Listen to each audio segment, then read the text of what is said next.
രാത്രി ഗാർഡൻ ഏരിയയിൽ ഇരുന്ന് അവിടെ സംസാരിക്കുന്നുണ്ടായിരുന്നു അർജുനും അപ്സരയും ചേർന്ന്. അവരവിടുത്തെ ഗെയിമിനെ കുറിച്ചൊക്കെ ഇരുന്ന് സംസാരിക്കുകയാണ്. ഇനി അധികം ദിവസങ്ങളില്ലാത്തത് കൊണ്ട് തന്നെ ഗെയിമിന്റെ ടെസ്റ്റും കാര്യങ്ങളും ഒക്കെ ഇരുന്ന് സംസാരിക്കുകയാണ്. നാളെ ഗെയിമിൽ ജോയിൻ ചെയ്യണോ, അവിടെ ഓൾറെഡി രാജിവെച്ചിട്ടിരിക്കുകയാണ് അപ്സര കിച്ചൺ ടീമിൽ നിന്ന്.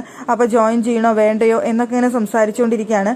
അപ്പോൾ പവർ ടീമിൽ കയറണോ വേണ്ടയോ, പവർ ടീമിൽ കയറി കഴിഞ്ഞാൽ ഗുണം ഉണ്ടല്ലോ, 2 ആഴ്ച കൂടി പിടിച്ചു നിൽക്കാലോ എന്നൊക്കെ അപ്സര അവിടെ പറയുന്നുണ്ട്.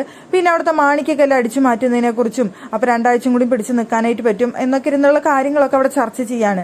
സിജോ പറഞ്ഞു അവിടെ വന്നിട്ട് മാണിക്കക്കല്ല് സിജോ അടിച്ചു മാറ്റും എന്ന് സിജോ പറഞ്ഞു എന്ന് പറയുന്നുണ്ട്. അതിന്റെ ഭാഗമായിട്ട് സായി വന്നിട്ട് അപ്സരയുടെ അടുത്തും ഗ്രൂപ്പിന്റെ അടുത്തും പറഞ്ഞിരുന്നു, അവിടെ സിജോ അവിടെ മാണിക്കക്കല്ല് അടിച്ചു മാറ്റാനായിട്ട് നമ്മളൊരു അവസരം ഉണ്ടാക്കി കൊടുക്കണം, നമുക്കിവിടെ വലിയ വഴക്ക് ഗാർഡൻ ഏരിയയിൽ ഉണ്ടാക്കാം, അപ്പൊ എല്ലാവരും കൂടിയിട്ട് ഇങ്ങോട്ട് വരുന്ന സമയത്ത് സിജോ അത് അടിച്ചു മാറ്റും, നമുക്ക് അതിനൊരു അവസരം ഉണ്ടാക്കി കൊടുക്കാമെന്ന് അവിടെ വന്ന് പറഞ്ഞു ഇത്രേ. പക്ഷെ അപ്പോൾ തന്നെ അപ്സര ചോദിച്ചു, സിജോ ചേട്ടൻ ആ കല്ലടിച്ചു മാറ്റുന്നതിന് നമ്മളെന്തിനാ സഹായിക്കേണ്ട ആവശ്യം, നമുക്കെന്ത് ഗുണമെന്ന് അപ്സര ചോദിച്ചു.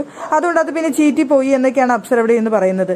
എന്നിട്ട് അവർ പറയുന്നുണ്ട് സിജോ, അപ്പൊ തന്നെ അർജുൻ പറയുന്നുണ്ട് സിജോന്റെ ഗെയിം ഭയങ്കരമായിട്ട് ഡൗൺ ആയിട്ട് പോകുന്നു, പഴയ സിജോ അല്ല, ഇപ്പോൾ സിജോന്റെ ഗ്രാഫ് നേരെ താഴോട്ടാണ് പോയിക്കൊണ്ടിരിക്കുന്നത് എന്ന് അർജുൻ അവിടെ ഇരുന്ന് പറയുന്നുണ്ട്.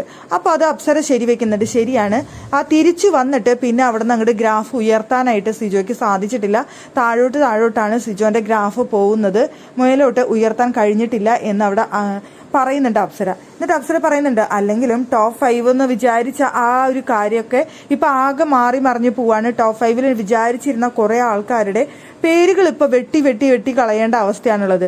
ഒരു പേര് മാത്രം നമുക്കിപ്പോൾ ഉറപ്പിച്ച് പറയാനായിട്ട് കഴിയുള്ളൂ, അത് ജിൻഡപ്പന്റെ പേര് മാത്രമാണ് എന്ന് പറഞ്ഞുകൊണ്ട് അർജുനും അപ്സര ഇരുന്ന് ചിരിക്കുന്നുണ്ട്. എന്തായാലും ജിൻഡപ്പൻ എന്തായാലും ഫൈനൽ 5 ഉണ്ടായിരിക്കും, അതിൽ യാതൊരു സംശയവും വേണ്ടാന്ന് ഉറപ്പിച്ച് പറയുന്നുണ്ട്. അപ്പൊ ആ വീട്ടിലുള്ള എല്ലാവർക്കും ഇപ്പൊ ഏകദേശം ഐഡിയ ആയിട്ടുണ്ട് ജിൻഡ ഫൈനൽ 5 എത്തും എന്നുള്ള കാര്യം.